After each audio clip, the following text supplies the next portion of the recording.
and welcome back to the Oklahoma Today Show. I'm your host, Ben Lucian. No matter how long it's been since you last visited the National Cowboy and Western Heritage Museum in Oklahoma City, it's been too long. There are two exciting exhibitions out today that I know that you need to see. The first one is Route 66, From Trails to Truck Stops, which is all about the Mother Road's role in building up the American West. And the second one is The Cowboy, an Immersive Journey, which is a 360 experience that brings the cowboy life to life like never before.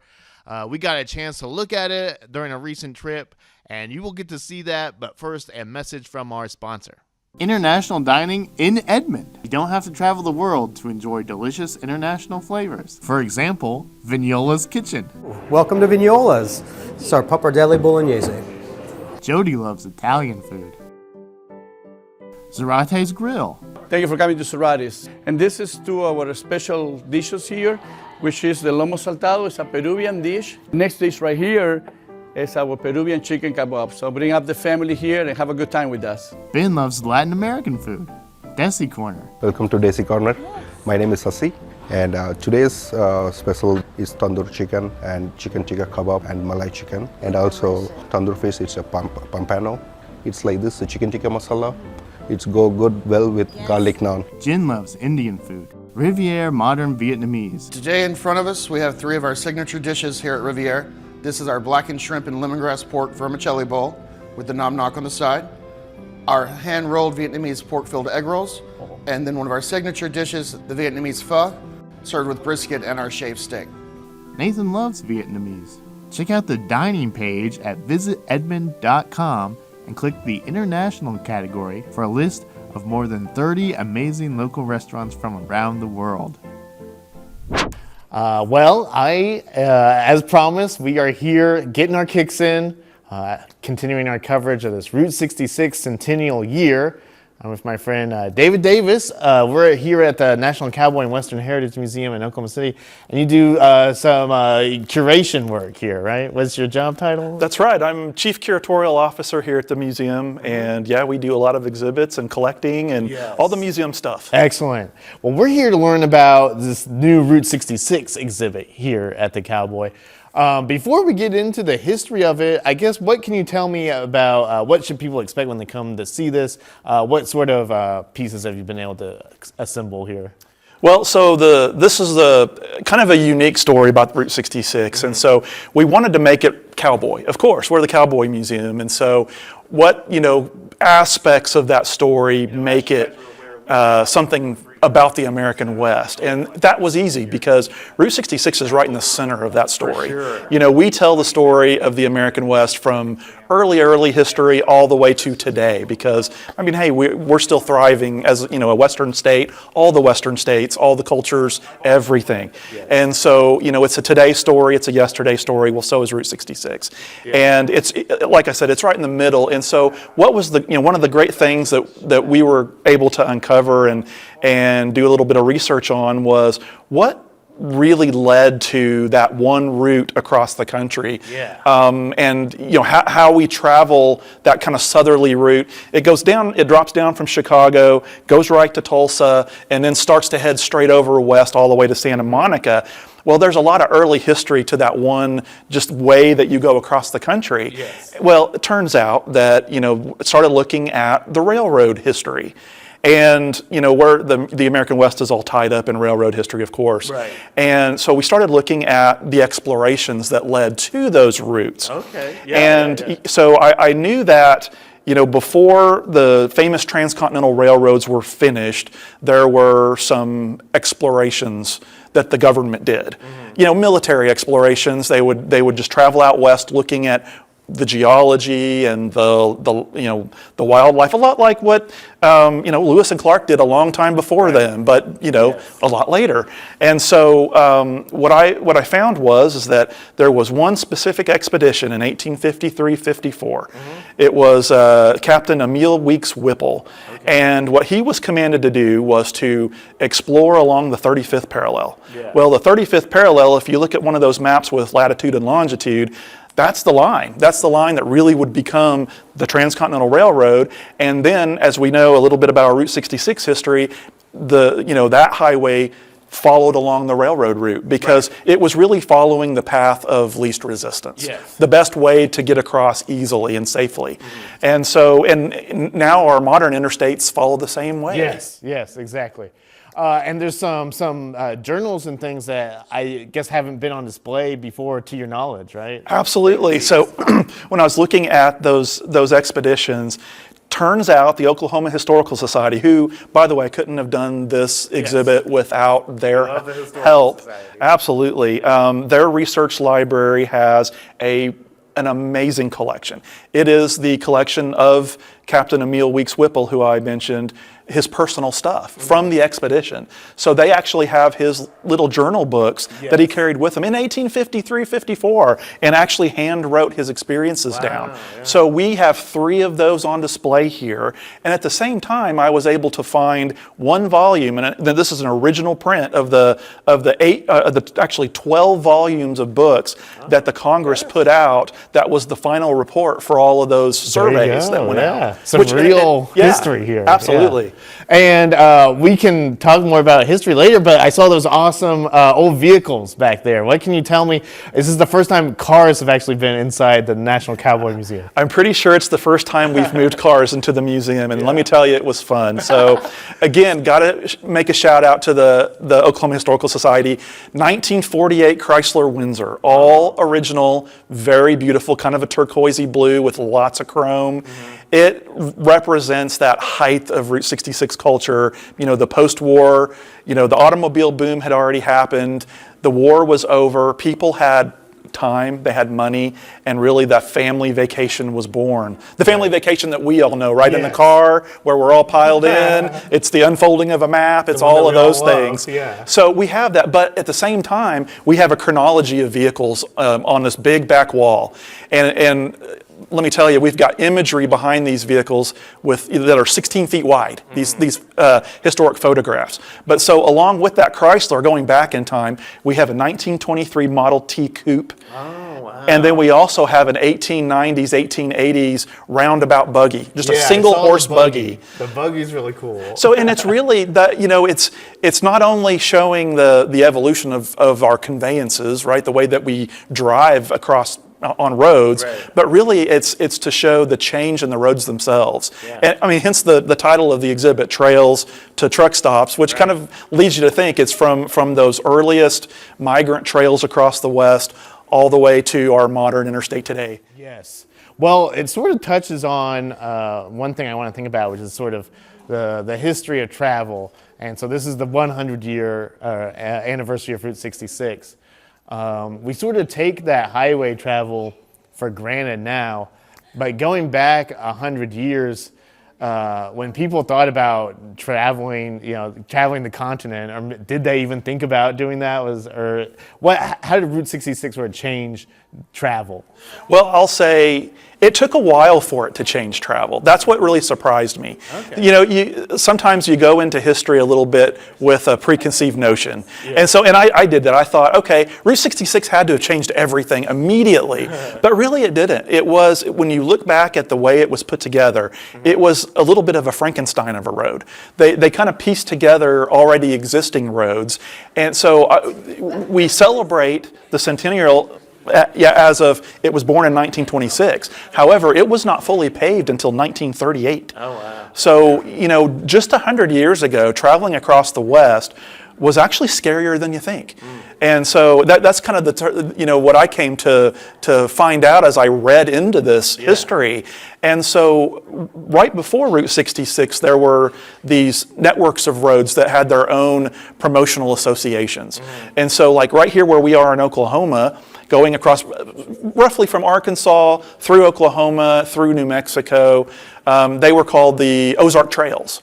And so the Ozark Trails were, it wasn't a single route. So you were going from road to road, and it was really kind of like that old storytelling trope that you see on TV, where it was turn left at the Red Barn and then go up another mile, and you might see a tree. Yeah. That tree will have a 1 painted on it.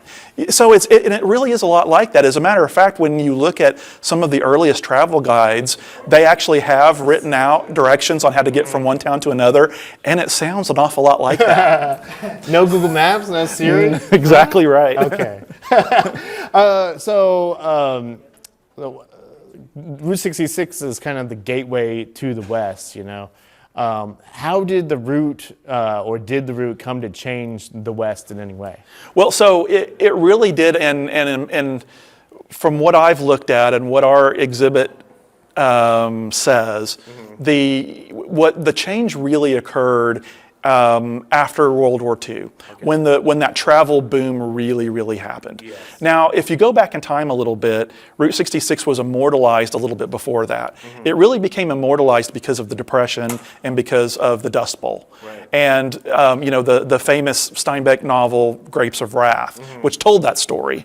And so, it already had its popularity. But with the travel boom in the 50s, yes. Late 40s, early 50s, you start to see an economic boom because the route itself took many detours. It wasn't called the Main Street of America for nothing, because it literally went through many main streets. Yes. And lots of stoplights and stop signs, and it passed many businesses. So really, in my opinion, what the highway did for the country was it provided a lot of business opportunity for travelers. Yes. That and these were towns that before Route 66 came in, a lot of them were railroad towns. So they there was limited opportunity for family-owned businesses to make money off of travelers because they were limited to the train tracks. If you were not near or on the train tracks, you didn't really have that chance. We do get our history in the exhibit goes a little bit into the Harvey houses, which go back to those early train days. However, Route 66 really gave the opportunity for all of those wild businesses that we now think of as the pop culture of Route 66. Yes. Are you guys expecting a lot of Route 66 travelers to come through here through the museum? Oh, absolutely. We're sure hoping so. So, our visitation, we get a lot of visitors from overseas, and from other states as well. And our overseas visitors, they often ask about Route 66, as a matter of fact. And so we're hoping to get a lot more of those as the year goes on. The other thing is, we want to tell our own story in this too. And so as you go through the exhibit, you're going to see a little bit of the National Cowboy story baked into it, because we would not be here as a museum if it wasn't for Route 66. Yeah, Route 66, it's just right outside. It's right outside, yeah. So we were digging into our institutional archives just before this exhibit. And in some of that research, we really found some gold, as a matter of fact. When you're digging through old boxes, you don't know what's been in there for a long time. And they actually found the original ballots that our founding board members voted on the location for our museum. So there was a vote, but and there was a lot of contention between Dodge City, Kansas City, and Oklahoma City. And this was in the 50s, and so the Oklahoma City famously gave the land that we're on, which is called Persimmon Hill. That's why our gift shop is called Persimmon Hill Store. Now I know. Yeah. But Persimmon Hill overlooked that section of Route 66, which is I-44 today. That one section right there, right before you get to Kelly. Okay. Yeah. Well, the Cowboy and Route 66 just intrinsically tied together. I have to bring up, speaking of the Cowboy. Right now, here you've got the immersive Cowboy experience. What can you tell me about what went into the creation of that? Oh, what a fun project. And so this was something very different and unique for us in the museum field. This is, first of all, it's not a movie, it's an experience. Yeah. And so it's designed to be something that you're surrounded by, you walk around and explore.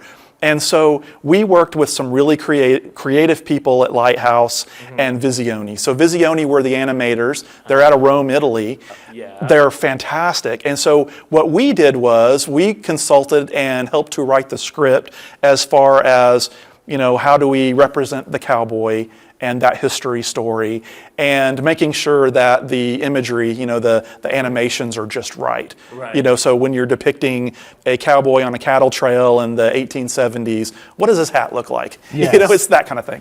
And they didn't have that in Europe, so we gotta let them know. Yes, Absolutely. And they're the people. But correct me if I'm wrong. Responsible for the Immersive Van Gogh stuff, right? That's right. Yes. That's right. Okay. Yeah.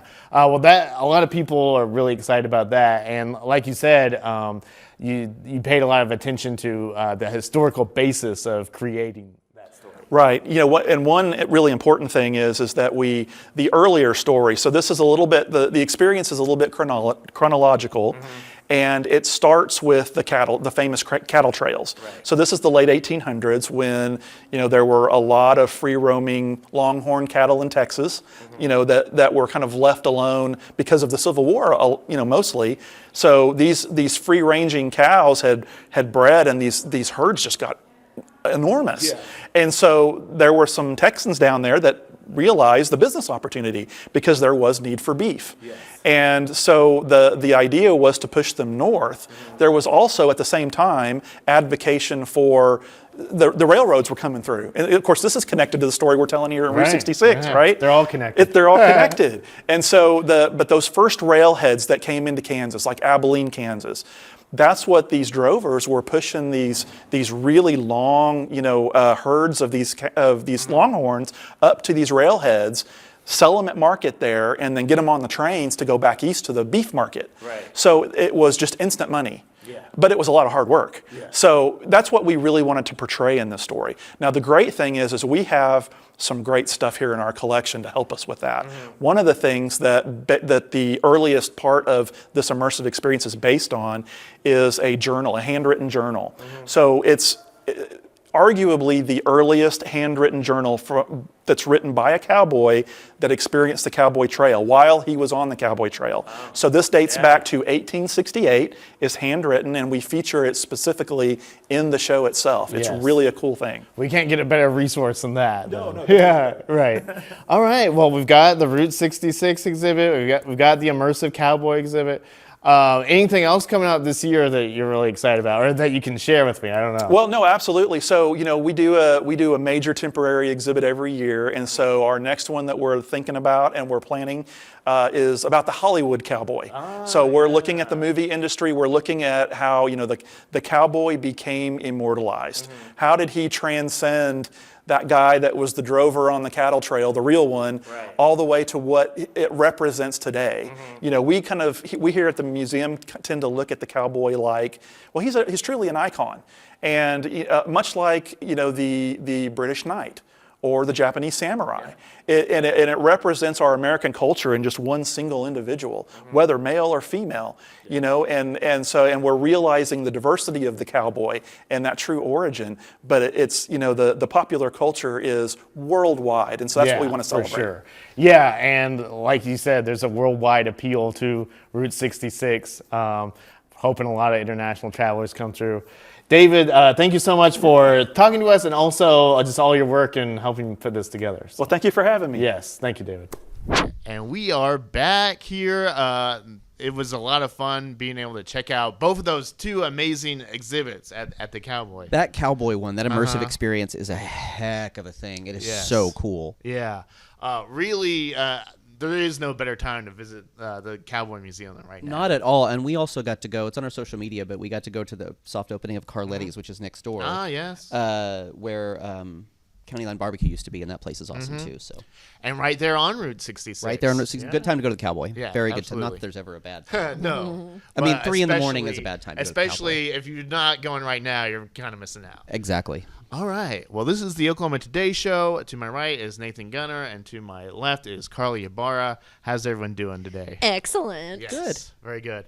Well, I am ready for this conversation because we get to talk about food, one of my favorite things. Cowboys love steak, is what I hear. That's what I've heard. Not a lot of vegan cowboys. And we love steak here too. Oklahoma's full of all sorts of amazing steakhouses, lots of beef in the state. So our question of the week this time is, what is your favorite, or what are some of your favorite Oklahoma steakhouses to visit? Editor-in-Chief Nathan Gunner, I know it's a tough one. It's a tough one because there's a lot. I had the Ranch Steakhouse in Oklahoma City is always really good. I love that classic. place. I have a friend that works there. It's so good. I mean, it is so good. I really love, very near that is a place called Michael's Steakhouse. It's in Nichols Hills. Okay. It's a little under the radar. Huh. Michael's I think Grill I is the name of it. It's so good. Like, it's so amazingly good. I love it. Big fan of Red Prime here in Oklahoma City. Big fan, and I feel like this is a controversial opinion, and it shouldn't be, but I love Cattleman's. Oh, yeah. I'm a huge fan of Cattleman's. So Oklahoma City, and then, I don't know, there's great steakhouses everywhere. There's Owl's and Woodward is awesome. Eddie's and Guyman, amazing. There's tons of Prime in Tulsa. I know I'm missing some big ones, but there's just a lot of really good steak If in the Oklahoma. Cattleman's choice was controversial to you, we can meet outside later. I love Cattleman's. Yeah, I'll defend absolutely. Cattleman's all the way to the ground. I think that place is great. Yes. Well, yeah, those were a lot of great ones. Carly, do you have favorite steak options? So we always go to Red Prime for our anniversary. I just really like Red, and I like the environment there too. It's really nice. But I also like McClintock's a lot. McClintock's is great. Yeah, it's a really good, and they have lots of other stuff besides steak too. That's really good. Oh, so, man. and My dad loved McClintock that is place. yeah, I said Cattleman's as well, but I do love their steaks. Don't get me wrong. But the reason I love Cattleman's is for their breakfast It's so good. because it's Where you That can is also get a steak. yeah. That is true. Cattleman's breakfast With really eggs. Underrated. People, Oh, I think people man. just don't even think about it. I You think need it's to. the best time to go because it's not crazy busy like it is sometimes in the evening. Agree. It's also fun to go there at like 9 p.m. When it's later and everybody's kind of already eaten. Like the staff is a little Oh, yeah, tired. 'cause they're Like, open but pretty yeah. late, Like, right? yeah, they're open I think until 10 or 11. Yeah, it's fun to go for a little bit of a late dinner. about I you, Ben? do like a steak. For my travels, it doesn't seem like I end up eating steak a lot when I'm out of the city I live in. So we've covered a lot of the Oklahoma City ones. But one outside of Oklahoma City that I really want to shout out is Nafe's or Knifey's in Guyman. Yeah, Nafe's is great. Nafe's Yeah. is so good. They have, like, in addition to the steak, which is amazing, they've got like this amazing like all you can eat catfish, I think, and Awesome. it's so good. So I highly recommend that. I love the that we next had time 2 you're in Guyman entries. yeah. in this. Yeah, I mean, that's beef country right You there. know who has it's not really a steakhouse, but and it's expensive, so get it for the table to split. But at Reba's, they have the tomahawk steak that's like $150. That thing is amazing. And they recommend getting it for the table to share. Yes. Since it's so I expensive. bet they do. Yeah, right. Yeah, everybody order one. You're right. It's a good flippin' steak, though, man. It's really Yes. good. How do you guys like your steak prepared? Oh, medium rare. Rare, baby. My grandpa used to say, "Just walk a cow through a warm kitchen." Exactly. That's what I want. I want to taste the meat. Yeah. Not the heat. I don't go all the way rare. I'm usually medium. Medium rare is my. If they have yeah. blue rare, I'll do blue rare. Wait, yeah. blue rare? Yeah, blue rare is the level below rare. Oh. Yeah. I So didn't basically even know that tartare. one. Yeah. Okay. Yep. Okay. Wow. All right. Well, let us know in the comments what's your favorite steak in Oklahoma. How do you like your steak prepared? Red, blue, some other color? I don't know. Pink. Yeah. Yeah. Yeah, just let us know in the comments, and we will be right back with Podvents. This episode is brought to you by the Oklahoma Museums Association, dedicated to empowering the more than 500 museums across Oklahoma to strengthen their offerings and serve their communities. OMA members are an important part of the collective Oklahoma Museum voice. Members receive access to a variety of resources to help them connect to the museum profession. More information is available at okmuseums.org. All right, we are back with Podvents. This is where we go through the travelok.com event calendar and pick out a few of our favorites. Nathan, what have you got for us? I've got a really good one. This is in Enid. This is a really fun night to get dressed up and go have some fun while doing some good. This is the Denim and Diamonds Gala. This is Saturday, February 28th at 6 p.m. at the Oakwood Country Club there in Enid. Tickets are $100, and this is benefiting 4R Kids. That's the number 4, the letter R, Kids, which... Their mission is promoting community awareness of individuals with developmental disabilities and providing vocational, educational, social, and recreational support for children and adults with disabilities. Okay. It's an Enid nonprofit, and this is their annual fundraising gala. It's a really good cause. They will have dinner. They're going to have a really nice dinner out at their country club. A live auction. It's going to be really fun. Entertainment, and this is really fun. You're going to have a chance to win a diamond donated by Mead Jewelers. I know. Wow. I know, right? Can you imagine just winning a diamond? That'd be fun. Yeah. So you can go to 4R Kids. Again, that's the number 4, the letter R, the word kids.org. To learn more about that organization and to get your tickets. And like I say, they're $100 per person, and it goes to a really good cause. Again, that's Saturday, February 28th at 6 p.m. Nice. Yeah. I'd be happier just winning a denim. Depends on depends on the denim. But so wear your nicest, fanciest denim and your bling and get all dressed up. Get your Okie Award stuff back out and head up to Enid and go to the absolutely. Yeah. Yeah, denim and diamonds. Yeah, sounds like fun, right? Yeah, for sure. Carly, what's your Podvent? So this is a really good one, and I don't really need to tell you a lot about them because you've probably heard of 9 Inch Nails. Hopefully you've heard of 9 Inch Nails at some point, but they're going to be coming to Tulsa at the BOK Center February 27th at 8 p.m. Hopefully it starts on time. That is pretty Concerts amazing, usually don't. 9 Inch Nails. I know, right? It's awesome, especially considering how busy Trent Reznor has been lately. Yeah. Very. He just worked on the soundtrack for the Tron Ares, which I heard was the best thing about that movie. Was the soundtrack. Also same. I Yeah. think Also heard that's that. the case, yes. But I found out a very interesting fact. 9 Inch Nails was founded the same year I was. So we are the same age. Wow. Which is fun. Nice. But if you want to go see 9 Inch 17 Nails. and a half. Exactly. If you want to go see 9 Inch Nails, and you should, because it's a great show. I actually got to see them maybe like 10, 15 years ago. Go to bokcenter.com. And tickets are very expensive, but they're a great band, and so it's worth it. I heard this legend when I was in high school about 9 Inch Nails, and I would love it if someone can corroborate this or prove to me that it's not true. Someone, when I was in high school, said that when the Belle Isle factory was still there, where the Belle Isle shopping center is now, used to be a factory. Someone told me that before 9 Inch Nails really blew up, they were coming through Oklahoma City, and for whatever reason, their show got canceled, which happens. And so the story is that they broke into that factory and played the show there.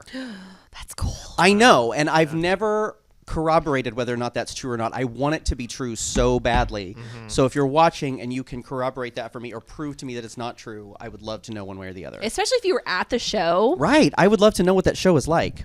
Yeah. You could just be a guest on the show. Yeah, just Bring tell you us up, about the ask concert. you all sorts I of remember questions. when I heard the rumor, they said the city wouldn't let them play, which is absolutely not true. Like they don't. That's not what happened, I'm sure, but shows get canceled all the time, so who knows. But I would love to know if that actually happened. Yes. Sorry to hijack, but it's just no. such a cool myth. I want more. What do you got for us, Ben? Mine has couldn't be any more different from 9 Inch Nails, really. Dutch oven cooking. No, couldn't. I think 9 Inch Nails has a whole concept album about that. Yeah. It's such like who doesn't love delicious Dutch oven outdoor cooking? But it can be such an intimidating thing to really do yourself. I mean, going out of the kitchen and trying that for yourself. But if it is something that interests you, then you really need to visit the Fort Towson Historic Site because they are having their their quarterly Dutch oven gathering this Saturday, February 28th from 9 to noon. And now they're going to gather several cooks from the area, and they're going to walk you through really everything you need to know. And that includes lighting your charcoal or your fire, preparing the food before it goes into the Dutch oven, and then managing the temperature during the cooking process, which is like one of the more like that's something you need to know because you don't just have the little knob there to adjust the heat. You've got to kind of constantly manage it and work with it.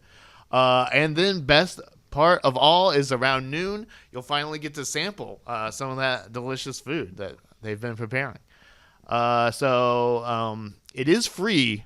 It is free for you to do. However, if you plan on participating in the sort of instructional cooking side of it, you do need to register ahead of time. And you can do that by calling 580-873-2634 or emailing Fort Townsend, that's FT again for Townsend, at history.ok.gov. And they will make sure that you've got a spot there and you can learn to cook in the Dutch oven and make some hopefully delicious treats. Is it BYODO? Bring your own Dutch oven? It did not say whether or not there would be Dutch ovens provided, so I would, if you're registering for that, make sure you ask about that. Yeah, or just grab one to be safe. Yeah. I remember recent podcast guest Kent Rollins. The first time I ever interviewed him, it was about Dutch oven cooking, and he had a lot to say about it. So really, I hope he comes out to that. I don't think he's scheduled. Probably to, not, but he is the kind of the expert. Yeah. So. But there's lots of people who know about Dutch oven. That's cooking. exciting. That sounds like a lot of fun. That'd be fun to just do like as a friend group. Like let's all go ahead and learn how to cook Dutch oven and come back and have a Dutch oven potluck later. Yes. They're at Fort Townsend this Saturday. Well, that was Podvents, and we still have to name our star of the show, and it is... I can't tell you. You have to watch this ad. Hello, I'm Thunder. Subscribe to the Oklahoma Today magazine.